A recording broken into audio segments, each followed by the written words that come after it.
Let's talk about the moments they don't put in the children's books. We all know the story of the Exodus. We know the glamour shots. The burning bush, the plagues, the dramatic parting of the Red Sea, the pillar of fire. We love the highlights reel. But I want to talk about the 99% of the story that happens between those highlights. Because the Exodus isn't really a story about miracles. It's a story about resilience. The foundation of resilience isn't magic, it's the ability. Hold on to hope when the miracle feels 400 years late. Imagine you are a Hebrew slave in Egypt. You've been born into a system designed to break you. For generations, your people were told they're less. Then, a leader shows up. Moses, he tells you, God has heard your cries. I am here to set you free. Finally, a light. But what happens next? Moses goes to Pharaoh. He demands freedom, and Pharaoh's response isn't to let you go. It's to double the workload. Suddenly, you have to gather your own straw to make the bricks, but the quota stays the same. You are being beaten. The Hebrew foremen are screaming at Moses, "May the Lord judge you. You have made us a stench to Pharaoh." Have you ever been there? You pray for a breakthrough, and instead, you get bricks without straw. You ask for the promotion, and you get laid off.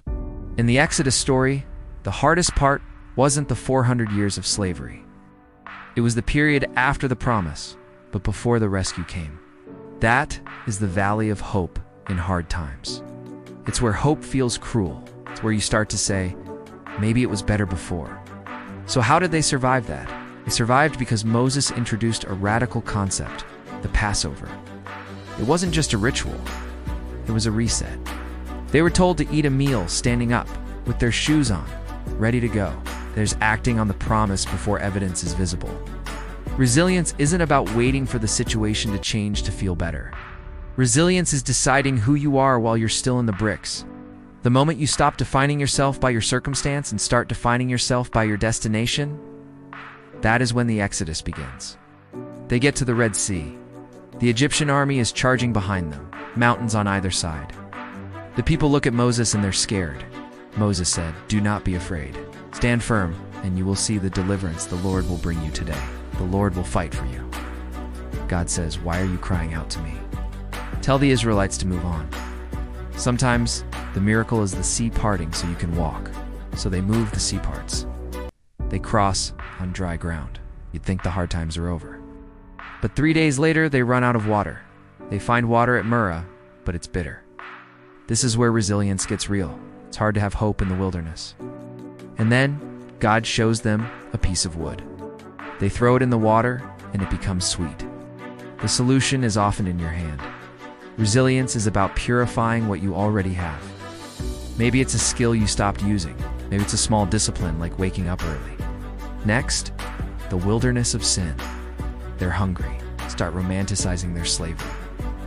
Oh, back in Egypt, we sat by the pots of meat. But here, God introduces the manna. Manna means, what is it? It's the bread of uncertainty. Every morning, they have to go out and collect it. This is the ultimate lesson. Trust the daily provision. You cannot afford to worry about next year right now. You can only handle today. Resilience is sustained by small, consistent acts of courage, not one giant leap of faith. For 40 years, they wandered. They went in as a tribe of slaves. They came out as a nation of warriors. The wilderness didn't destroy them. It forged them. Hard times are not just obstacles. They're the forge of your destiny. You develop resilience when the path is unclear and the water is bitter. The goal of the Exodus wasn't just to get to the promised land. The goal was to create a people who knew how to live free. If you are in a season of hard times, stop looking for the exit. Instead, look for the version of you that is being built. The story isn't over. You are still in the wilderness, but the pillar of fire is there. Keep moving. You can make it through today.